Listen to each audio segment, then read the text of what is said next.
अभी अभी गीतिका अपने पति के साथ शॉपिंग करके घर में आई ही थी कि देखा ननद मेघा वहीं बैठी हुई थी। उसे देखते ही गीतिका ने तो कुछ नहीं कहा, लेकिन उसके पति राघव ने कहा, जी जी आप कब आई? बस जब तुम लोग गए थे उसकी थोड़ी देर बाद ही आ गई थी।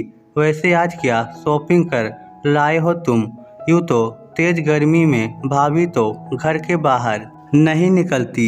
मेघा सामान की तरफ नजरें मारते हुए बोली, कुछ नहीं दीदी, 4 दिन बाद मेरे मायके में मम्मी पापा की तीसरी शादी की सालगिरह का प्रोग्राम है, तो बस उसके लिए जरूरी सामान खरीदने गई थी।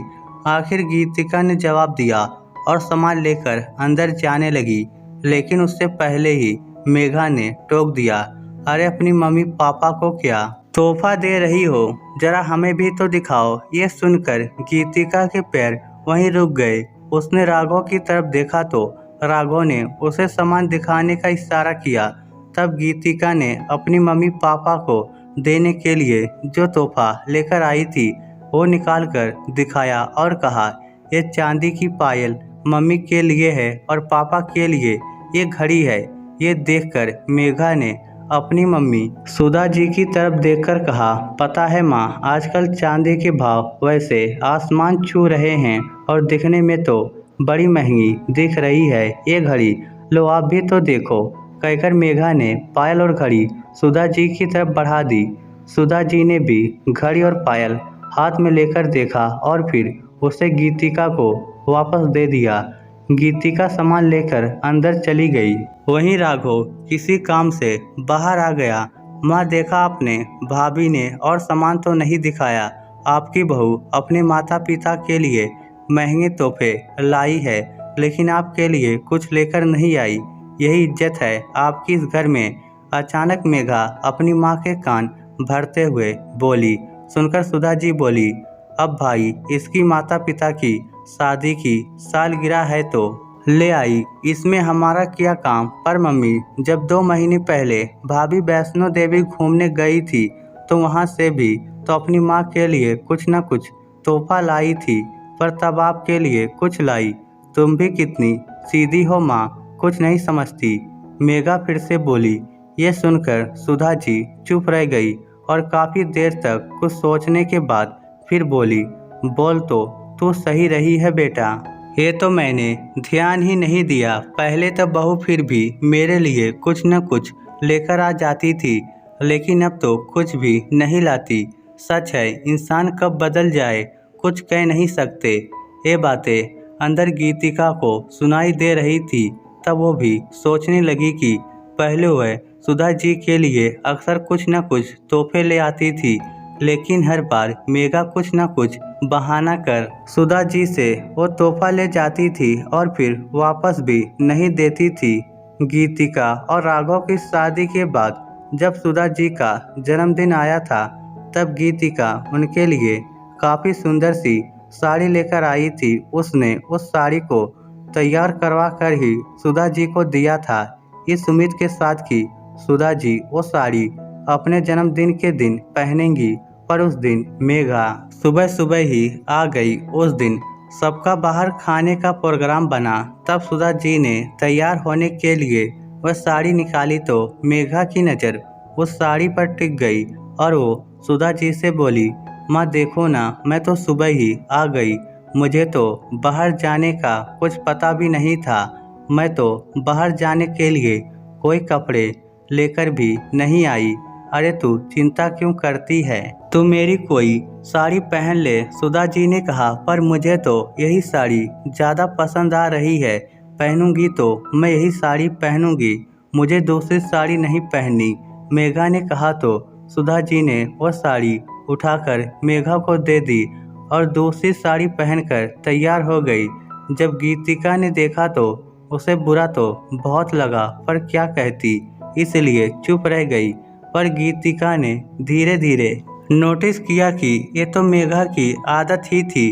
वह सुधा जी से अधिकतर सामान ले जाती थी, जबकि उसके ससुराल में कोई कमी नहीं थी। लेकिन इस साल सुधा जी के जन्मदिन पर उनके लिए उसने पैसे इकट्ठे करके सोने के कानों की बूंदी तैयार करवाई थी।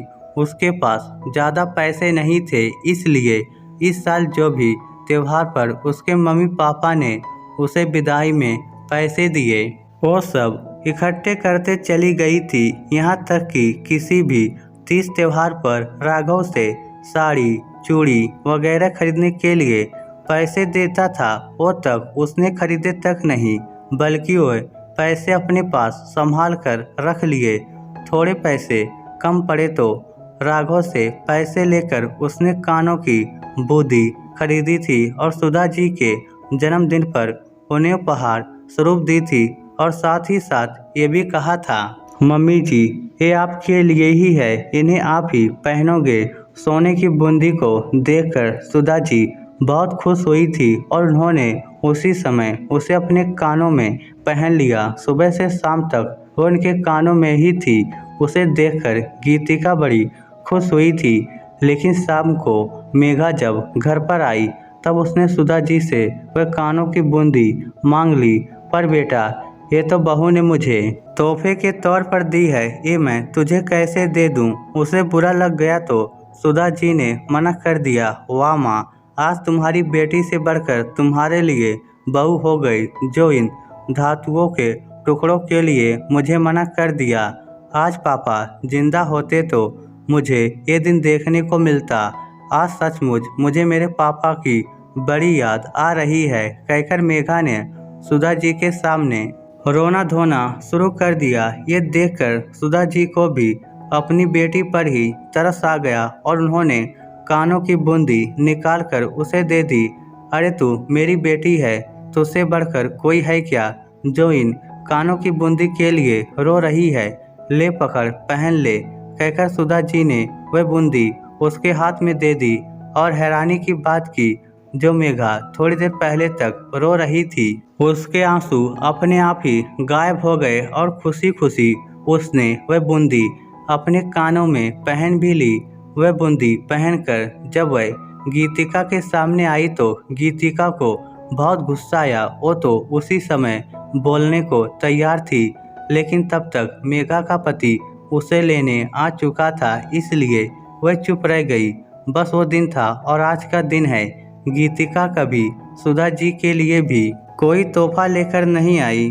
तभी बाहर से मेघा के बोलने की आवाज़ आई। अरे इंसान क्या बदल गया, सब संस्कारों की बात होती है। माँ की सिखाई हुई लड़कियाँ कभी ससुराल नहीं संभाल पाती हैं, सास को कभी माँ नहीं समझ पाती हैं। तुम्हारी बहू ने तो अब जाकर रंग दिखाने शुरू किए हैं। ये सुनकर तो गीतिका को बहुत गुस्सा आया। वो उसी समय कमरे से निकलकर बाहर आई और बोली, जी आप ना ही बोलो तो ही अच्छा है। मम्मी जी के लिए मैं तोहफा नहीं लाई। आपको इसका दुख है या आपके तोहफे कम हो गए हैं, इसका दुख हो रहा है? भाई हमें क्या, ये तो तुम दोनों सास बहू की बातें हैं। अगर तुम तोहफा लाती तो अपनी सास के लिए लाती, हमें क्यों बीच में ला रही हो? मेघा कंधे उचकाकर बोली।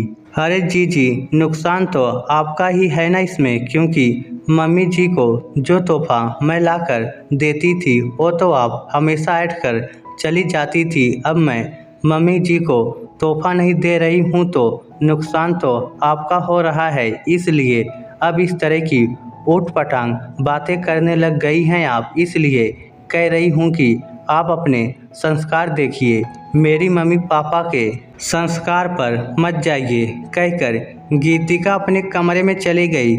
इधर सुधा जी कुछ कहने को हुई पर गीतिका ने सुना ही नहीं। तब तक राघव कमरे में आ चुका था।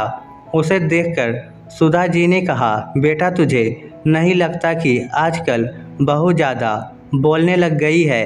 ऐसे कोई जवाब देता है क्या अपनी ननद को? अरे उसके लाए हुए तोहफे अगर मैं अपनी बेटी को दे देती थी तो उसे क्या परेशानी थी? आखिर वो तोहफे तो तेरी कमाई से लाए हुए थे। मम्मी, मानता हूँ कि मेरी कमाई के पैसों से ही वह तोहफे लाकर आपको देती थी, पर जब आप बार बार वह तोहफे अपनी बेटी को दे देती हो, सामने वाला का मन तो मर गया ना। आपकी बहू ने कैसे पैसे इकट्ठे करके आपके लिए कानों की बूंदी लाकर दी थी? क्या किया आपने? उसे भी अपनी बेटी को दे दी तो फिर आपकी बहू दोबारा आपके लिए क्यों कुछ खरीदेगी? राघव ने कहा तो सुधा जी चुप हो गई। पर मेघा तुनकते हुए बोली, भाई तेरी पत्नी को संभाल, कुछ ज़्यादा ही बोलने लग गई है। मैं मायके अपनी बेइज्जती कराने नहीं आती हूँ। मेघा ने भी चिढ़कर कहा, बहन अपनी इज्जत करवाना तेरे खुद के हाथों में था, पर तेरी हरकतें ऐसी है कि अपनी बेइज्जती तूने खुद ही करवा ली। थोड़ी सी अकल तुझे भी रखनी चाहिए। कोई किसी को प्यार से तोहफा दे रहा है तो हमेशा तोहफे पर क्यों नज़र मारती है? आखिर तेरे पास क्या कमी है? जहाँ तेरा हक है वहाँ तुझे देते ही है ना हम लोग। अगर तू इस तरह से उठपटांग बातें करके घर में आग लगाएगी तो बातें सुनेगी भी, तब मैं कुछ नहीं कर सकता। आखिर राघव ने भी टका सा जवाब दे दिया। सुनकर मेघा तिलमिलाते हुए वापस अपने घर रवाना हो गई और अब दोबारा कभी आती भी तो थोड़ी देर रुककर ही चली जाती थी। आखिर फिर इस बार करवा चौथ पर गीतिका ने सुधा जी के लिए साड़ी लाकर दी, पर इस बार भगवान की कृपा रही कि वह साड़ी सुधा जी ने ही पहनी। इस स्टोरी को लेकर आपकी क्या राय है? नीचे कमेंट करके हमें ज़रूर बताइएगा। धन्यवाद।